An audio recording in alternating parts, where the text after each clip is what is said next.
April 24 സിഗ്മറിഞ്ചിനിലെ വിശുദ്ധ ഫിദേലിസ്.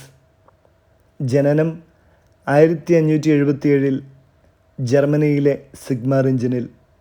മരണം 1622 April 24 സ്വിറ്റ്സർലൻഡിൽ. 1577 ജർമ്മനിയിലെ സിഗ്മറിഞ്ചിനിൽ ജോൺ റേയുടെ മകനായിട്ടാണ് മാർക്ക് റേ ജനിക്കുന്നത്. വിദ്യാഭ്യാസം സ്വിറ്റ്സർലൻഡിൽ അദ്ദേഹം പൂർത്തിയാക്കി. പഠനകാലത്ത് വീഞ്ഞു കുടിക്കുകയോ മറ്റ് വിശ്വാസരഹിതമായ കാര്യങ്ങളിലൊന്നും ഏർപ്പെടുകയോ ചെയ്തിരുന്നില്ല. എപ്പോഴും ഒരു രോമക്കുപ്പായം ധരിച്ചുകൊണ്ട് മാർക്കിനെ കാണുവാൻ സാധിക്കും.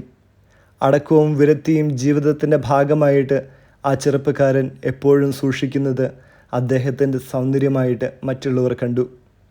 1604 യൂറോപ്പ് മുഴുവനും 3 കൂട്ടുകാരോടുകൂടി യാത്ര ചെയ്യുകയുണ്ടായി. യാത്രയുടെ ഇടയ്ക്ക് പ്രധാന ദിവസങ്ങളിലെല്ലാം മാർക്ക് വിശുദ്ധ കുർബാന സ്വീകരിച്ചു. ഓരോ ദേവാലയങ്ങൾ സന്ദർശിക്കുമ്പോഴും അവിടെ ദീർഘനേരം മുട്ടിന്മേൽ നിന്ന് പ്രാർത്ഥിച്ചിരുന്നു.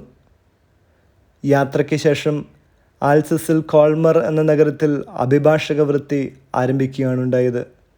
ദൈവവിശ്വാസവും നീതിയും അദ്ദേഹത്തിൻ്റെ പ്രവൃത്തികളെയെല്ലാം ഭരിച്ചു പോന്നു. പാവപ്പെട്ടവൻ്റെ വക്കീലായിട്ടാണ് മാർക്ക് റേ അറിയപ്പെട്ടിരുന്നത്.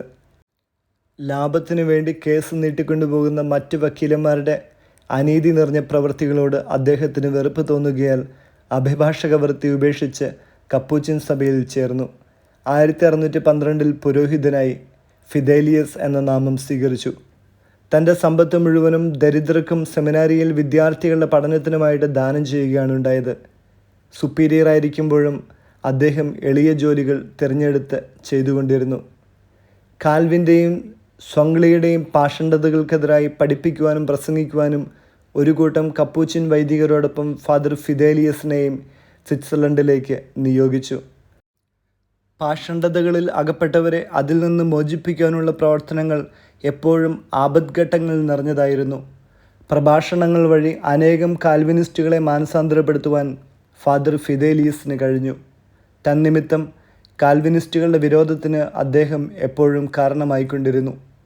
1622 ഏപ്രിൽ 24 അതീവ മനസ്താപത്തോടെ കുമ്പസാരിച്ച ശേഷം ഗ്രച്ച് എന്ന പ്രദേശത്ത് ബ്രദർ ഫിദേലിയസ് നടത്തിയ പ്രസംഗത്തിൻ്റെ ആമുഖമായി പറഞ്ഞത് ഇങ്ങനെയാണ്: താമസിയാതെ പുഴുക്കൾക്ക് ആഹാരമാകാൻ പോകുന്ന ബ്രദർ ഫിദേലിയസ് നിങ്ങളോട് സംസാരിക്കുന്നു.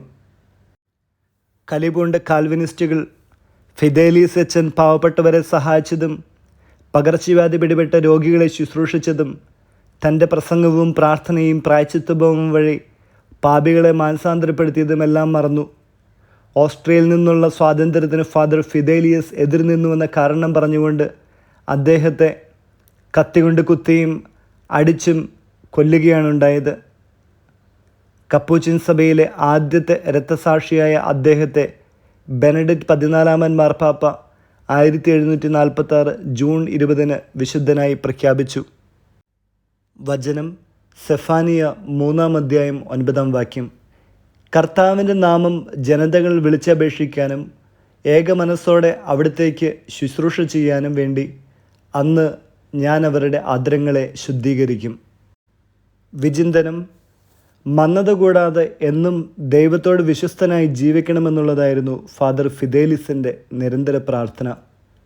മുൾമുടി ശിരസിൽ അണിഞ്ഞിരിക്കുന്ന എൻ്റെ നേതാവിനെ അർദ്ധഹൃദയത്തോടെ ഞാൻ സേവിക്കുന്നെങ്കിൽ എനിക്ക് ദുരിതമെന്ന് ഫാദർ ഫിദേലിസ് പലപ്പോഴും വിലപിക്കുമായിരുന്നു.